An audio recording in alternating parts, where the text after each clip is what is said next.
G'day guys, welcome back to my channel. My name is Wildkard. Thank you for being here and watching my content. As always, it is my pleasure and privilege to talk about the greatest game in the world, rugby. And oh my god, I really wished this was a match actually in the Rugby World Cup, because the intensity, the feel of this match really felt like it did not feel like a warm-up match that is inconsequential going into the Rugby World Cup. This was so good. So entertaining. So the French team obviously wasn't happy losing to Scotland last week at Murrayfield. Came out this week, being a home game, made 13 changes, put on all their starting big gun players, Intermac, Dupont, you name it, they're on the field, right? So it was expected to be a blowout, and the Scottish team, I don't know. I have never seen a Scottish team this damn good in my whole life. You know, when this team played against the All Blacks in the November test last year, I thought that was the best performance I've ever seen from any Scottish team, right? They came out tonight against the favourites to win the Rugby World Cup in France.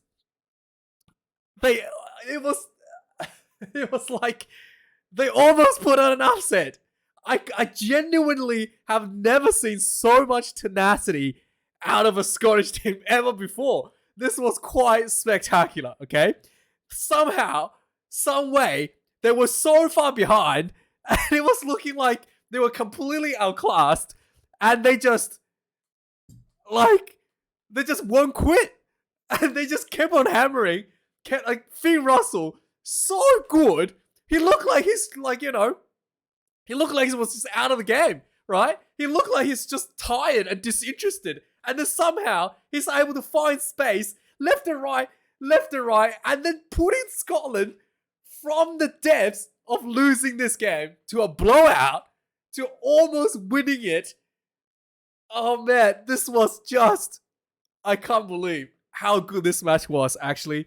And if you're Fabian Gaultier, you must be sweating. And if you're Ireland, you must be sweating. If you're South Africa, you're sweating, okay? Everybody is sweating because nobody knows what's going to happen at the Rugby World Cup now. And there's a big chance if Scotland makes out of the pool, they'll play France in the quarterfinals, right? That is a matchup that is very likely that's going to happen. And I mean, if you're going to tip the pool, who's going to make out of the pool, Scotland is looking like it's going to be one of the favourites, right? With Johnny Sexton getting himself banned from the warm-up matches. The Irish team, the Irish looked very rusty last week against Italy. So is Ireland going to make out of the pool? Is South Africa going to get eliminated? These are legitimate questions because how good this Scottish team is. And it's, I don't know what to say, but man, some key points from this game. The French team was with Dupont on the field, with Intermac on the field. The combination is just way too much. The way that Dupont is able to make a decision and find space and immediately, sets French for the counter-attack with just so much talent on their team.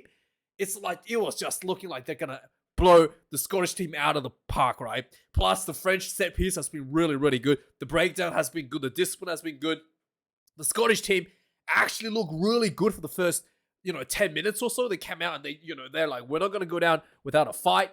They, took it to the French. And then for the first maybe 10 minutes, it looked like the Scottish team was going to, match French. The French team swing for swing.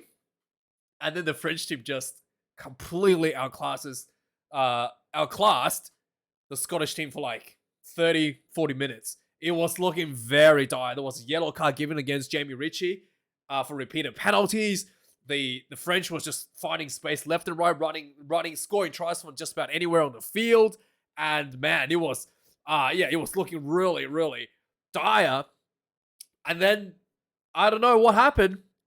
Is it because the French team was tired because this was a really hot game? Is it because the players don't want it to give to go too hard because they don't want to get injured? Whatever the reason might be, the Scottish team just slowly but surely got themselves back.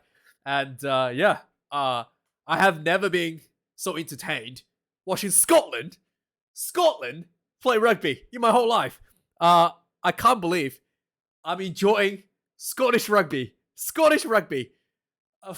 like the first time in my life. And yes, thank you, Finn Russell. You are making me smile.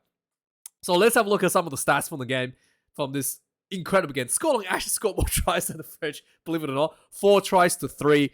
The French team really wanted to win this match. They were, they were taking every opportunity they can to take the points. And with Thomas Ramos kicking the ball over anywhere inside your 50, it is quite a devastating weapon that they had there with Thomas Ramos. The Scotland team, like I said, it's 481 run meters to the French 405. You would expect that the French was going to dominate the run meters. And they were dominating the run meters until the Scotland pulled back in the second half. 481 to 405.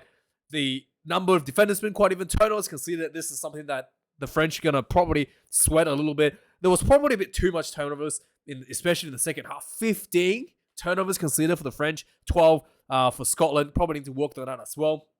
The French was on the receiving end of it for the majority of the second half. 164 run meters to the Scotland tackles made. 28 missed tackles. Scotland, 81 tackles made, 21 missed tackles.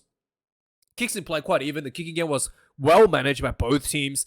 21 kicks for Scotland and for France. But I did feel like the effectiveness of Finn Russell's tactical kicking in terms of being able to find space in those shorter kicks was much more got much more value out of it than the French. In the end, it looked like the difference did come down to the goal kicking. Ramos having 100%, whereas Finn Russell did miss the couple from the sideline. He did look a little bit. I don't know what it is about his kicking technique. It did look a little bit different from what he had going in the Six Nations. He seems to be curving the ball to from the right to the left a little bit, and then the trajectory of his kicks seems really low. I don't know. It doesn't look like how he's. I don't know what's going on with. Maybe I don't know if he's changed his kicking technique or something. But it didn't really look that good. Like even the ones that he's landed looked quite shaky, to be honest. So I don't know what's going on with his kicking. That turned out to be the match. If he had got the 2 conversions, the Scottish team could be winning by 1. Could have won this one by 1. Lineouts, few losses for both teams. 2 against the French, 1 against Scotland. Scrum, this is one where we really hurt Scotland. The final play where the scrum penalty getting the French the lead was absolutely humongous. Right in front of the goalpost, the pressure came on. This was a Scottish feed as well. So the Uni Antonio came off the bench and just really did a number on the reserves for for Scotland and just really pummeled it through, and the Scottish scrum on the looser side just pancaked to the pressure from Antonio, and a penalty right in front of the goalpost. That really hurt. I felt that scrum from the living room, to be honest. That was really painful. Finally, the penalties conceded pretty bad this week for Scotland. Last week, I think they conceded 7 last week and 13 this week, so a lot worse than last week, with also a yellow card to repeated penalties. French, very, very world-class discipline this week. 7 penalties conceded overall. So some interesting recap for the game. Just go from the start. 5 minutes into the game, Scotland gets an opportunity to kick for 3 points. Unlike last week where they decided to take 3 right away, they're like, no, we're going to go for the try, which is really, really good decision-making. Just get that set piece working. So they go for the line out, they set up the maul, just some pressure, set a field. The ball comes out, good hands all the way to the winger. Kyle Steyn goes into the corner for the first try for Scotland. Easy as that. 7 points to 0 for Scotland. Immediately gets off a full good start. 7 minutes into, immediately from the kickoff, the French was able to force a penalty at the breakdown, and then they on the surprisingly, instead of going for taking the more adventurous route like the Scotland did, they opted for 3. Thomas Ramos kicks this one 3 points to 7 minutes into the game. Immediately from the kickoff again, Scotland was able to put some pressure on, gets themselves a penalty. They're like, okay, we're gonna balance out the 3 points that we just conceded. They kicked for 3 themselves as well. So 10 points to 3, 10 minutes into the game. 18 minutes into the game, the French was getting a penalty. They was getting back-to-back penalties, and then they go for the 5-meter line out. They were just, really just pummeling the Scotland team. There was really good defense from Scotland. They were not able to get through. 20 minutes into the game, there was a big scrum penalty against Schumann for collapsing the scrum. The France go for another line out, 5-meter line out, and then there was another penalty from the line out, and the referee gives a warning to the Scotland team. And then this was a really bad decision. I think Fabien Galtier will probably have to look at this in the review, because the French team decides to go for 3 points. After so much dominance, after finally getting that warning by the referee, potentially getting someone, getting a yellow card as a reward, they just go for the 3, which I thought was really, really poor decision. So they kick the 3 points, letting off the pressure. Are still down by 4, 6 points to 10. After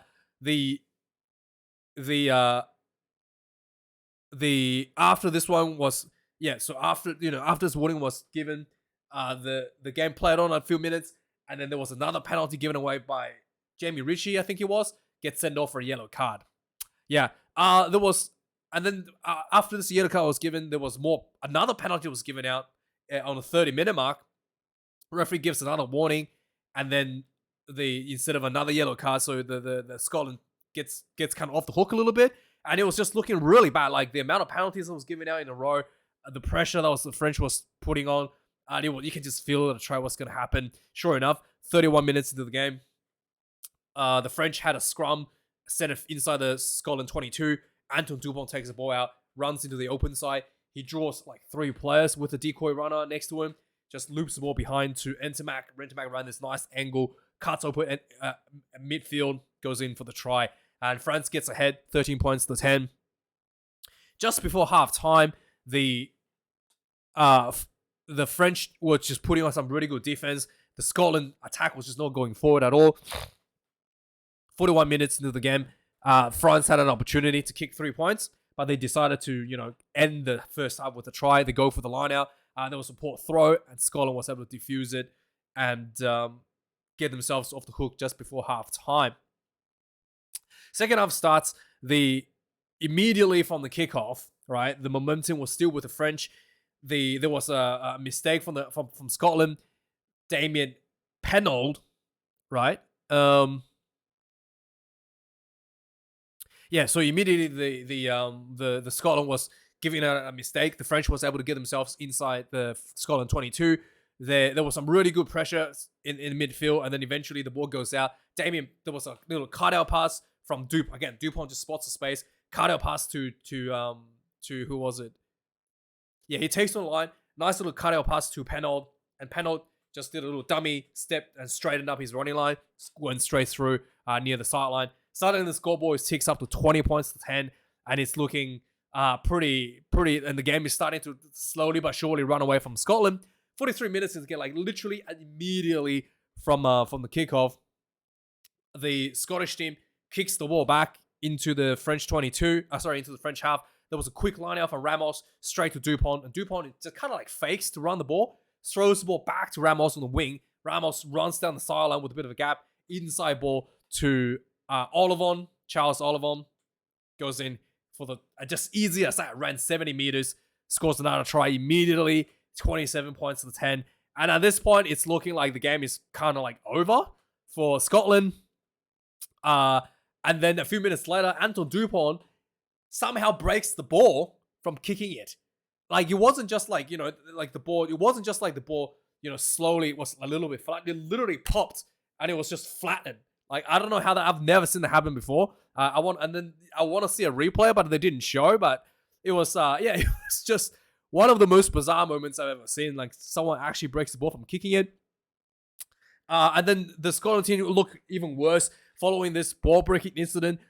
Duhan van der Merwe is trying to get himself into the game. Drops the ball twice in a row, and it was just, it was looking really, really, really put off, and it was just looking from bad to worse from van der Merwe. 49 minutes in the game, and it's looking like the French has scored again. Damien Pennock gets the ball down the sideline. He kicks down the behind, chases, went on. There's a bit of a juggling on the ground, and eventually Pennock recovers the ball, goes over the try. But luckily for the Scottish team, Intermac actually knocked the ball on while the ball was like on the ground. So luckily for the Scotland team, they didn't consider another try immediately. So then the game kind of stabilized a little bit. So you kind of like maybe at this point the French team taking the foot off the gas. But yeah, Scotland slowly but surely, you think they're out. It's like Rocky. They just keep on swinging. 62 minutes into the game, there was a weird like cut out pass from I think it was Finn Russell to Hugh Jones. So Hugh Jones was like down the sideline, and he just took this match. He just like stepped infield and ran this angle like infield. He actually went through quite a few players, found a gap, and he got tackled about 5 meters short. The ball comes out, nice quick ball to the winger Van der Merwe. This time he catches it, didn't drop it, goes into the corner, and then suddenly you're like, hey, the Scotland just scored out of nowhere almost with this nice run from Hugh Jones. But Finn Russell wasn't able to convert this, so he's still quite out of reach. 27 points to 15. With less than 20 minutes on the clock, it's still looking like this one is in the back quite easily for the French. But no, 5 minutes later, there was a penalty. The Scotland was pushing some pressure on the French side inside the 22. There was a penalty at the breakdown. Finn Russell decides to take a quick tap.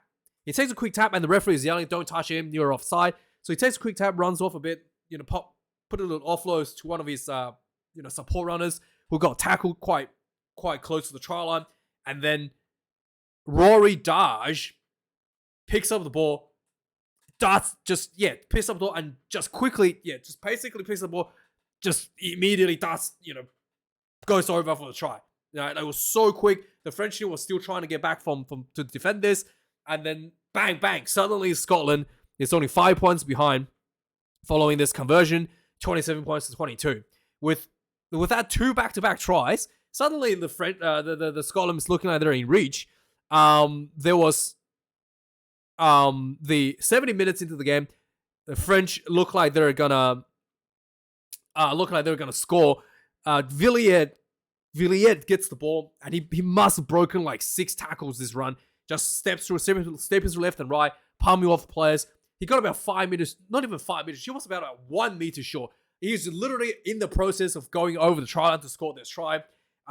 Ollie Smith comes from behind, hits him from behind, and knocks the ball out of his hands. Like, talk about, try-saving tackles. Talk about, down and out.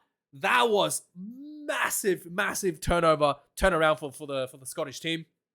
With that ball knocking out of the Villiers' hand, the game is once again back in play for Scotland. Sure enough, 2 minutes later, 2 minutes later, Scotland was just like attacking. They were just barely inside the French half. George Horn sees the gap behind him, grubber kicks behind. Kyle Stain runs down the sideline, catches his ball in front of Ramos, goes in for the try. Ramos looked like he was completely exhausted. He didn't even bother chasing down Stain. And suddenly the scoreboard is 27-27 with a kick for Finn Russell to take the lead. And it was looking really bad for French. There was dead silence. Absolute dead silence in the stadium at this point. You think this was played in front of an empty stadium when this try was scored? Like, there was absolutely no one cheering at all. Like, it was like eerie silence took over the field at this point. Finn Russell misses the kick, but still, the game is suddenly leveled at 27 apiece. With a lot of the French key players like Anton Dupont and Intermac, Donkey all taken off the field. It's looking like Scotland could potentially steal this one for a win. But then the game played on. There was a knock on by the French. 75 minutes in the game, there was a line out again for Scotland inside their own half. They lose their own line out. The first one and only one in the game. Crucial They lose their own line out. Luckily, Ramos, like I was saying, he looked exhausted. Throw an inside ball to Antonio Uni, who knocks the ball on. Luckily, that was a knock on, so Scotland gets a chance to exit with a scrum just outside their own 22. But Antonio redeems himself with a massive scrum, huge pressure. The Scottish side on the loose air side pancakes to the pressure, penalty right in front of the goalpost, 22, right out just outside the 22, and then Ramos pops this one through. France takes the lead with just about 2 minutes left on the clock. Scotland was trying to counter attack. They tried to run. The rush defense was really good, keeping the Scottish team inside their own 22. They did manage to get a penalty on the 80-minute mark. It was too far to kick for the penalty goal, so they have to go for the line out. Again, they go for the line out. They go for the more. I think it was a more. And then there was a knock on in the maul. And that was it. Saved. France gets himself out of jail. And boy, the Scottish team was unbelievable. I could not believe how quickly they turned the game around. It was just, brilliance and just, I don't know, it only took two players to kind of just spice the game up. And next thing you know, it was 27-27. And man, what a game. What a game of rugby. I look forward to watching Scotland play against South Africa and against Ireland. And I really think that Ireland is going to lose to Scotland because the way the pool is set up, Scotland will play South Africa first game, and I think South Africa will win that one because South Africa and Scotland, the four pack is too dominant. The Scottish four pack struggled against the French. They're gonna absolutely struggle against South Africa, and the rush defense also was a bit of an issue against from the French, for the Scottish team. So two of the strength of the South Africans, the set piece, the four pack, and the rush defense are both weak. Are two big weaknesses for the Scotland side, and I think South Africans will win the first game. And then the bad news for Ireland is that they're going to play Scotland in the last match. They're going to play Scotland in the last match, and then South Africa the match before. So Ireland finishes the pool stage against South Africa and then Scotland. And I think, that South Africa and the Irish game is going to be brutal. And then with that game taking so much out of the Irish, the final game against Scotland, the Scotland can actually win that and potentially make out of the pool. So yeah, that's my prediction for the pool of ultra mega death. That is Pool B in the Rugby World Cup. Let me know your thoughts, and very interested to see what's going to happen for the So not only that, I'm pretty sure the Ireland will play Tonga before South Africa as well. So it's going to be Tonga, South Africa, and then Scotland to make out of the pool for Ireland, and that's going to be super challenging for them. And I think there could be an upset in the making. Let me know your thoughts, guys. Thanks for watching. Like, comment, subscribe, and I'll see you guys next week for the news. Cheers.